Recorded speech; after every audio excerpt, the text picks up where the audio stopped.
नमस्ते, मैं मधुरमा श्रीवास्तव आज आपको बताऊंगी कि गणित किट में दिए गए जियो बोर्ड के द्वारा हम ज्यामिति संबंधी अवधारणाओं को बच्चों को कैसे खेल खेल में सिखा सकते हैं। तो ये देखिए, ये है जियो बोर्ड जो कि गणित किट में दिया है। ये 19 सेंटीमीटर बाई 19 सेंटीमीटर और इसकी ऊंचाई है 1 सेंटीमीटर। तो ये हमारा जियो बोर्ड है। अब इसमें ये जो लगे हुए हैं ये कहलाते हैं डोवेल्स। इनको इस छेदों में इस तरीके से लगाते हैं। ये देखिए, ये डोवेल्स है और इसको हम इस तरह से लगाकर आकृतियां बनाते हैं। जैसे कि हमने यहाँ पर एक आयत की आकृति बनाई है, एक हमने समकोण त्रिभुज बनाया है। इस तरीके की हम अलग अलग जगह डोवेल्स लगाकर और आकृतियों को बनाकर बच्चों को दिखा सकते हैं। तो एक तो हमारा काम है कि इस जो हमारा जियो बोर्ड है उससे हम ज्यामितीय आकृतियां बनाएं और उनका क्षेत्रफल निकालना समझाएं। तो जैसे कि यहाँ पर आयत है, अब आयत का हमें क्षेत्रफल निकालना है। तो हम देखेंगे कि इस आयत ने कितने वर्गों को घेर रखा है। ये देखिए, इसके अंदर कितने वर्ग हैं। तो ये एक वर्ग है, इसको हम मानेंगे इसका ये एक वर्ग इकाई है। ठीक है, तो इकाई वर्ग इसमें एक, ये एक है, ये दो है, ये तीन, ये चार, ये पांच और ये 6। तो यहाँ पर क्या हो गए, 6 वर्ग बन रहे हैं। ये देखिए यहां पर, तो ये इसका जो क्षेत्रफल हो जाएगा, यहां पर हम वर्गों की संख्या को गिन लेंगे तो 6 वर्ग बन रहे हैं। इसका मतलब है इसका इस आयत का क्षेत्रफल 6 वर्ग इकाई है। यानी यूनिट को हमें नहीं भूलना है। अगर हमारी यूनिट सेंटीमीटर में है तो हम कहेंगे 6 सेंटीमीटर स्क्वायर। अगर इसका आयत का क्षेत्रफल, अगर ये यूनिट सेंटीमीटर में, नहीं तो हम 6 वर्ग इकाई बोलेंगे। ठीक है, तो अब अगर हमें इसको हम क्या करेंगे, यहाँ पर इस सारणी को इस तरह की एक सारणी बनानी है। आयत में इकाई वर्गों की कुल संख्या कितनी थी, 6। अब यहाँ पर देखिए कि आयत की जो लंबाई है वो कितनी है। ये देखिए, 1 इकाई, ये 2 इकाई, ये 3 इकाई। तो 3 इकाई इसकी लंबाई है और 1 इकाई और 2 इकाई इसकी 2 इकाई चौड़ाई है। तो हम यहाँ पे लिख लेंगे 3 इकाई लंबाई में और 2 इकाई चौड़ाई में।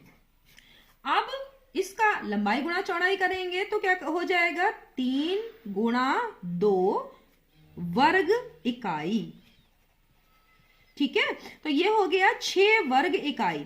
अब इकाई कोई सी भी हो सकती है, सेंटीमीटर, मिलीमीटर, मीटर, जो भी हो। तो हमारा ये आयत का क्षेत्रफल निकल आया दोनों तरीके से। अगर हम सूत्र के द्वारा देखते हैं तो लंबाई गुणा चौड़ाई आयत का क्षेत्रफल निकाल आया 6 वर्ग इकाई।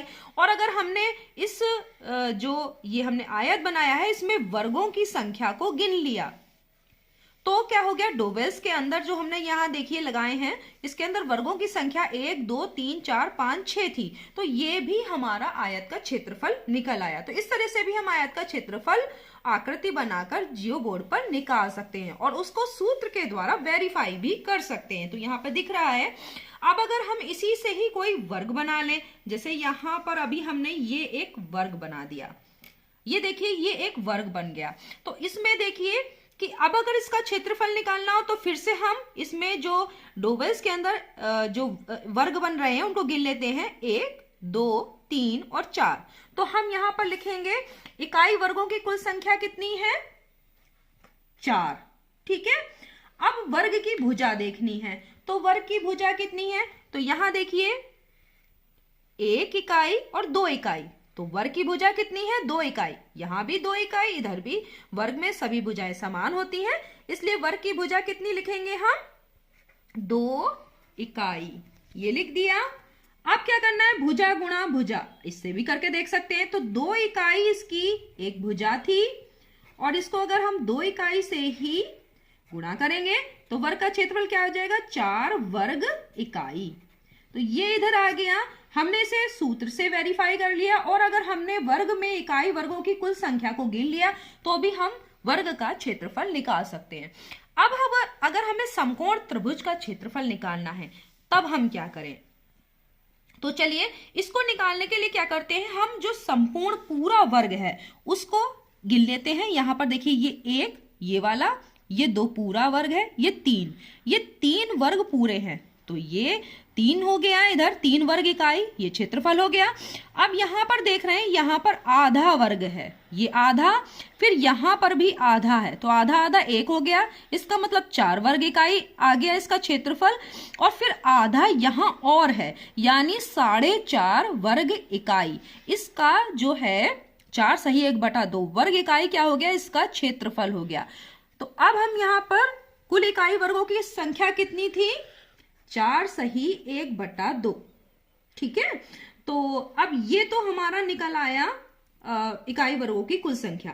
अब इसकी हाइट कितनी है, यानी ऊंचाई कितनी है, तो आप उधर से देख रहे हैं, अब ऐसे देखिए, ये जो है ऊंचाई हो गई और ये इसका बेस यानी आधार हो गया। ऊंचाई कितनी है, 1 इकाई, 2 इकाई, 3 इकाई, 3 इकाई इसकी ऊंचाई है। और बेस कितना है, बेस भी 1 इकाई, 2 इकाई, 3 इकाई, 3 इकाई इसका बेस यानी आधार है। तो अब ऊंचाई की जगह पे हम लिखेंगे 3 इकाई और आधार की जगह भी लिखेंगे 3 इकाई। अब सूत्र के द्वारा भी हम इसको देख लेते हैं, 1/2, आधार कितना है 3, ऊंचाई कितनी है 3, और ये हो गया वर्ग इकाई, क्योंकि इकाई की इकाई से गुणा करेंगे तो वर्ग इकाई।